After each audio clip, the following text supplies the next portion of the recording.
Howdy folks. So with it being summer and all, I live on the third floor of it's a three-story house, and as you know, heat rises, so my room is always the hottest of all the other rooms in the house. It's not helped by the fact that I have servers and everything in my room. Anyway, so a fan is definitely a useful thing to have, and I wound up with this O2 cool sort of tilting fan. I probably got this at some boutique or something years ago. I've just managed to hold on to it for this long. It's just got two speeds, low and high. It's not a terribly great fan. It's pretty loud. It takes batteries, but I would never do that. It's 12 volts, 700 milliamps, and that's kind of what I want to look at today, because the power supply, I can just unplug it without shocking myself. The power supply it comes with is this. It's made by K-Tech. It is UL listed, if that is indeed genuine. I assume it would be. This is obviously a linear supply because it's very heavy, and the thing that I've never really liked about this is how hot this gets. This supply, just plugged in, no load, not even connected, it gets hot. It gets unnaturally warm. A completely unloaded transformer should never get that hot. And when it's running, it's actually producing a substantial amount of heat. And it's getting to the point where this thing is probably producing, probably a measurable amount of heat output into the room just from this transformer. And it's probably wasting a lot of power as well. So I looked through my giant bin of power supplies for something that was 12 volts and at least 700 milliamps, thinking, okay, I've definitely got to have one of these. And of course, Murphy always bites you in the ass, because what I ended up finding was not really what I was looking for. So the first thing I found was this. This is a nice switching supply. It's very light. You can tell. It's a high efficiency 12 volt, 750 milliamp supply. So this would work perfectly. This is from a Motorola Surfboard modem, I believe. Yes, that's what this would be, from one of my old modems. So I know it's a good supply. These markings truly are genuine. And then it comes down to, what plug does it have on the end? And it looks perfectly fine, right? It's the right diameter. It's got the inner positive, until you actually try to plug it in. And then you realize that they're not the same. It's slightly shorter. It's got this little ring around it. And this does not really stay in at all. I mean, you touch it and it disconnects. So I could cut this up and try and splice it together, but I'd rather not do that. So I kept looking, and I come across another switching supply. This is from a wireless router, which I no longer have. And this one is 1.25 amps at 12 volts. Again, it's a high efficiency class 5 switching supply. Again, that'll work perfectly. It's got the exact same DC barrel jack, short with the little ring around the end. Exactly the same. So that doesn't help. I found this, which I didn't even bother to test. This is a 10 volt supply, 1 amp. This thing is straight from China, scares the hell out of me. It's not, it wouldn't really drive it at the right power, and I'm afraid of this because I don't think that's a genuine UL listing. So that's out of the question. I then found this. This is a 3-com, obviously a linear supply. This is just a massive transformer, 12 volts, 1 amp. And this does have the correct end on it. So I could use this, but this is a linear supply. So is it just going to basically be this all over again? I'm not really sure. And then lastly, I managed to find this thing. This is another totally linear supply, 12 volts at 2 amps. This thing is an inline brick, so it's got a power cord on both sides. This thing is a beast. So I thought what I'd do is, you saw it earlier, get the scope out, plug all these in, and see if these are even regulated at all, because this was powering a switch. So you'd think it would be regulated, but then again, switches don't need 12 volts, so this probably isn't regulated. And I'd like to see what the waveform coming out of this thing looks like, because I know it's linear, but I want to know, is this regulated or not? Because if it's regulated, that might explain why it gets so hot. But yeah, I don't know. I just wanted to look at the difference between all these different supplies. I'll pick one, and then maybe I'll make up something that I can use to hook this up with the best possible supply. Because I feel bad just having all these really good supplies, much better than this one laying around but not being used. So I'll get the scope hooked up, and we'll start testing. So I've just hooked the scope up, and I've got the original adapter plugged in. The way I had to tap into this is, this has got one of those jacks that switches the batteries off when you plug something in. So I've sort of just connected this to one of the terminals, and I'm just going to take the probe itself, and there's a contact on one side of the selector switch that I'm going to tap off of. I tried to get these pads are like epoxied on there, so it's not worth trying to take the whole thing apart. So hopefully this isn't too loud. So I'll show you the scope as I do this.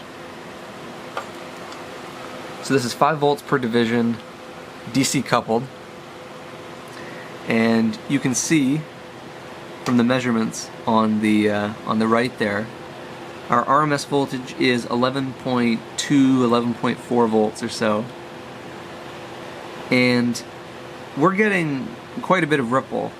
The scope is measuring somewhere around, and it's jumping all over the place, but I'd say 4 or 5 volts peak to peak ripple. There's all these spikes. It's not a terribly great looking waveform. So we'll switch away from the original power supply, and we'll try one of the nice, let's pick this one. This is from a Motorola surfboard modem. So this is the Motorola modem, and you see if you get it all the way in, but as soon as you any little bit out, it doesn't work. So you just gotta push it all the way in. And we'll take a look at this one.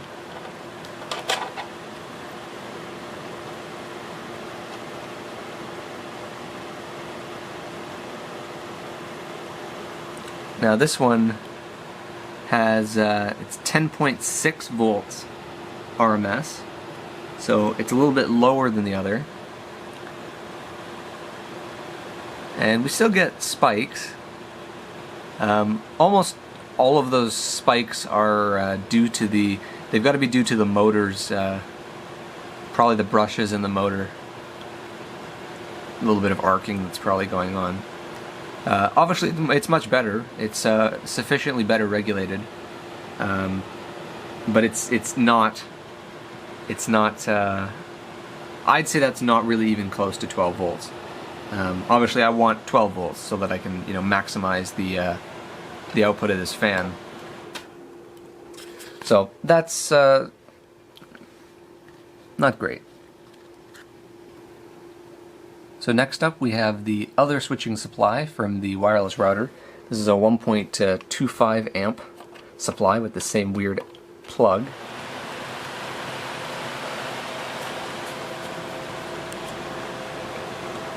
Let's see what this one looks like. Now this one is significantly better than all the rest. There is literally no ripple on that at all.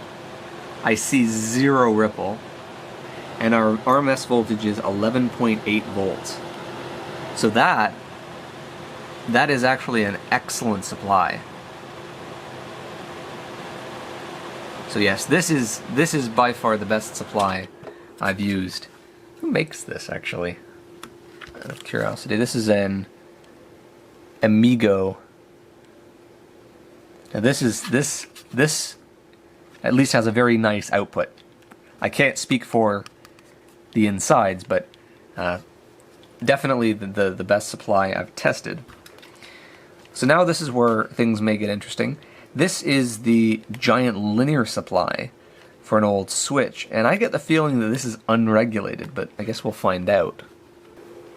So this is the 3-com giant transformer. Now it sounds louder to me, so this is probably going to be above 12 volts. Although the motor probably doesn't care.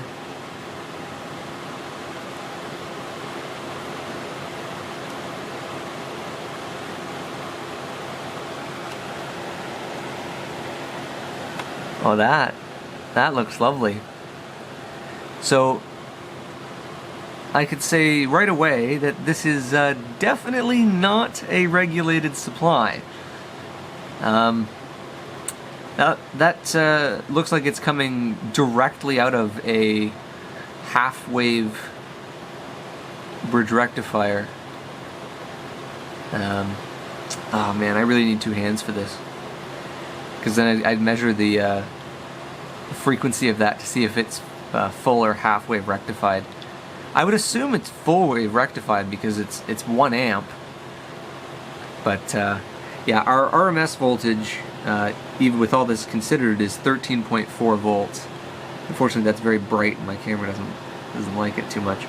So yeah, a little bit higher than 12. Probably still not terrible. I mean, this fan motor probably wouldn't care, nor do I really care about the fan. But yeah, that's a fully unregulated supply. So obviously the switch that this thing goes with definitely does all of its regulation in the actual switch itself.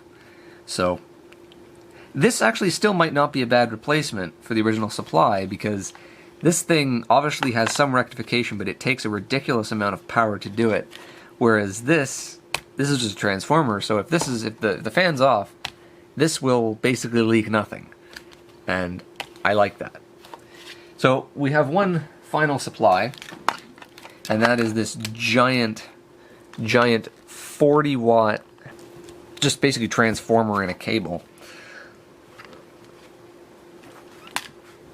It's even got a really nice thick lead and everything. Now that sounds about the same loudness, so I doubt this is regulated either. Well, I am completely wrong there. This is definitely got... I wouldn't say it's regulated. I can't say that for sure, but it's definitely smoothed. So there's at least a capacitor in it. The RMS voltage is 12.6 volts, which is actually perfectly where I want it to be honest. It's close to 12, a little bit above, which I'm okay with. It's quite well regulated. So this, and it's got the right connector, so I think I have a winner. I think I'm going to take this super overrated Condor transformer here and leave this plugged in, run this for a while, and see how hot this gets. And I bet this will get absolutely nowhere near the temperature of this thing. And if all goes well with this, I might actually open this, see if I can break this. It looks like it's ultrasonically welded together. See if I can break into this and see why this thing sucks so much. Because I'm intrigued. It's got UL listing, and if that's genuine, then it can't be unsafe, it just has to be bad design. Right? Right? I don't know. So just as a last minute thing, I've taken the 4 screws out of this so we can see what's inside the winning power supply. Or winning, whatever. So, we've got a giant transformer, as is expected. There's only one screw running through it. That's kind of interesting. There's no bolt on the other side.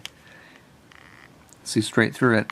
I guess they only need one, and they've used that for the grounding on the mains input. And there's also ground in the output. So this is interesting. So we've got two. Oh wow, wow, those are big. Those are some seriously fat diodes. Let's see, what's the rating on that? But man, those are big diodes. We've got a fuse, which is kind of, I don't like the way that they've mounted that. I mean, I guess it's okay, but yeah, it's kind of like they've just tacked it onto the. The board is literally soldered directly onto the terminals of the transformer, and then it's basically like point to point wired. How big is this cap? It's a 4700 mic, 20 volt, 105 degrees C rated by Young G, whatever. It's a crap manufacturer. So it's actually, I mean, the construction is not terribly great, but it works, and that's what counts. Is there a date on this?